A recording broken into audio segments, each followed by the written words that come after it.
Worshipful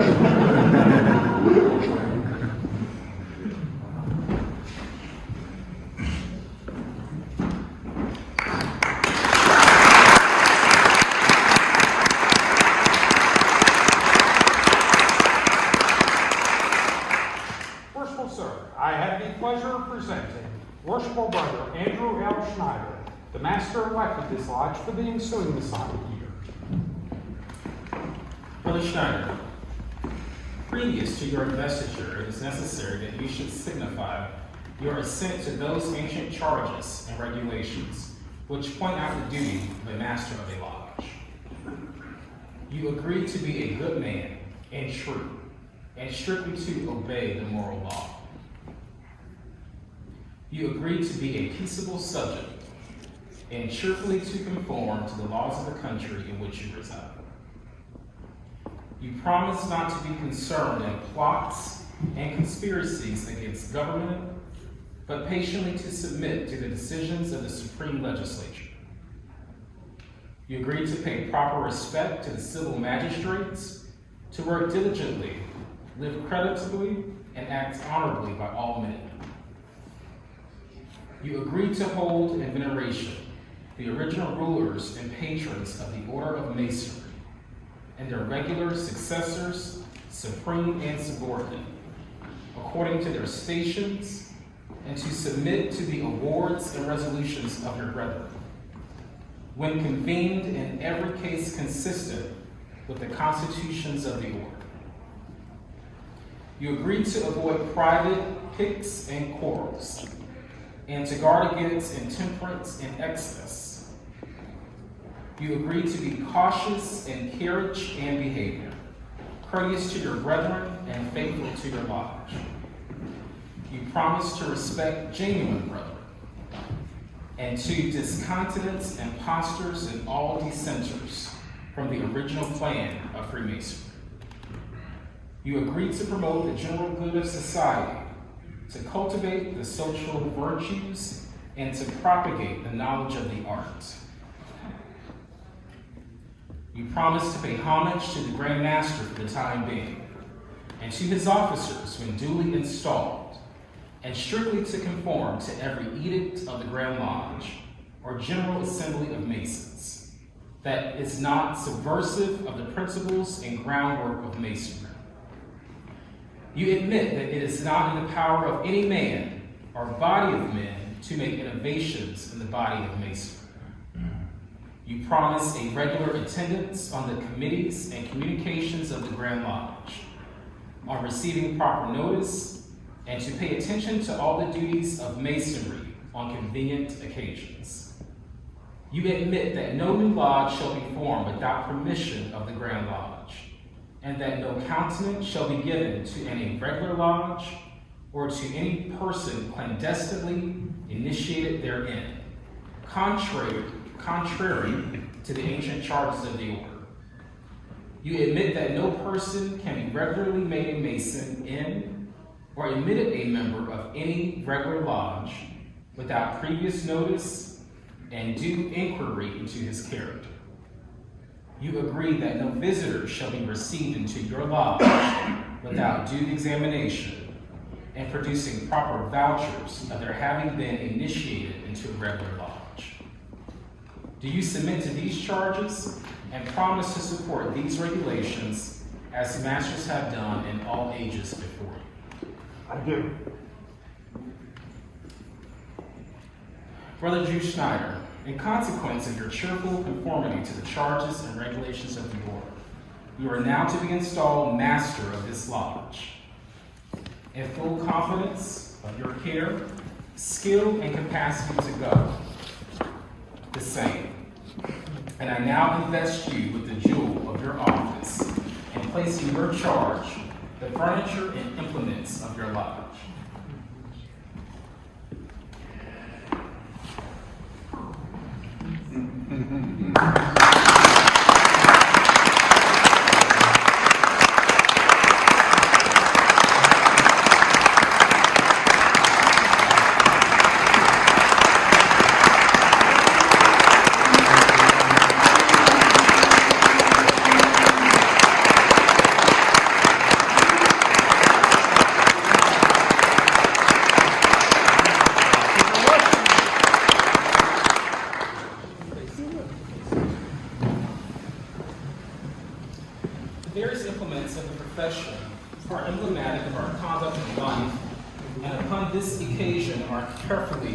enumerated. The Holy Writings, that great light in masonry, will guide you to all truth. It will direct your path to the temple of happiness and point out to you the whole duty of man.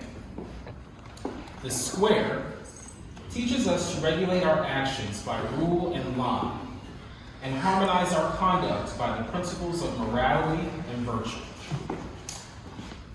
The compass teaches us to limit our desires in every station, that rising to eminence by merit we may live respected and die regretted. The rule directs that we should punctually observe our duty, press forward in the path of virtue, and neither inclining to the right nor to the left, and all our actions have eternity in view.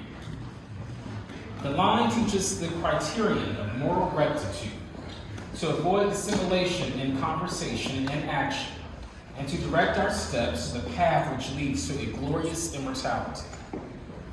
The Book of Constitutions you are to search at all times, cause it to be read in your lodge, that none may pretend ignorance of the excellent precepts it enjoins. You now receive the charter, by authority of which this lodge is held. You are carefully to preserve it, have it present in the lodge whenever the lodge is open, and duly transmit it to your successor in office. You will also receive in charge the bylaws of your lodge, which you are to see carefully and punctually executed. I now resign you to the Oriental chair, and place in your hands the emblem of authority. Use it carefully, but use it faithfully.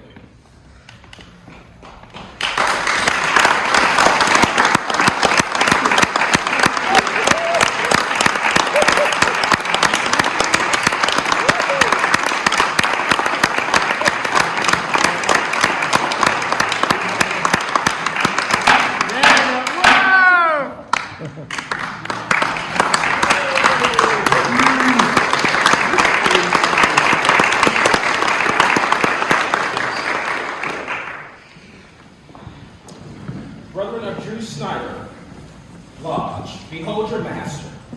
Worshipful master, behold your brethren. Brethren, salute your master.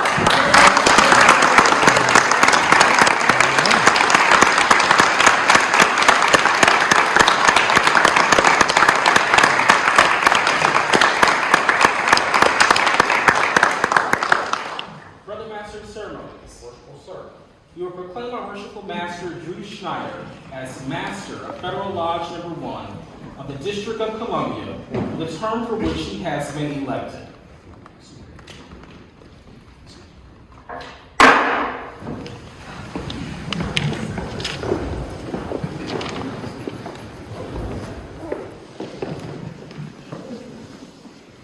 I now proclaim and make known that Worshipful Brother Andrew L. Schneider is Master of Federal Lodge Number 1 of the District of Columbia, that he has been duly installed and saluted as such, and is to be obeyed and respected accordingly.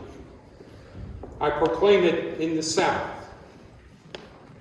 I proclaim it in the West. And I proclaim it in the East, that all may know where the light of masonry shines.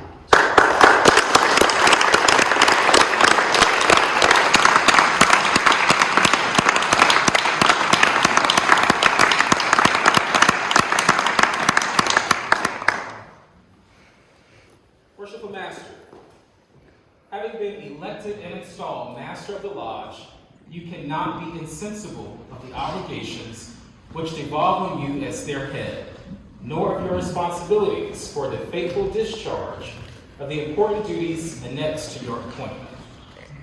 The honor, reputation, and usefulness of your lodge will materially depend on the skill and assiduity with which you manage its concerns, while the happiness of its members will be generally promoted in proportion to the zeal and ability with which you propagate the genuine principles of our institution. For a pattern of imitation, consider the great luminary of nature, which, rising in the east, regularly diffuses light and luster to all within its circle. In like manner is your province to spread and communicate light and instruction to the brethren of your lodge.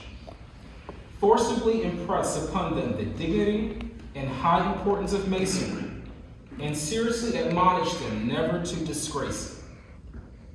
Charge them to practice out of the lodge those duties which are taught in it, and by amiable, discreet, and virtuous conduct to convince mankind of the goodness of the institution, so that when anyone is said to be a member of it, the world may know that he is one to whom the burdened heart may pour out its sorrows, to whom distress may refer its suit, whose hand is guided by justice, and whose heart is expanded by benevolence. In short, by a diligent observance of the bylaws of your lodge, the constitutions of masonry, and above all the Holy Scriptures, which are given as a rule and guide to your faith, you will be enabled to acquit yourself with honor and reputation, and lay up a crown of rejoicing, which shall continue when time shall be no more.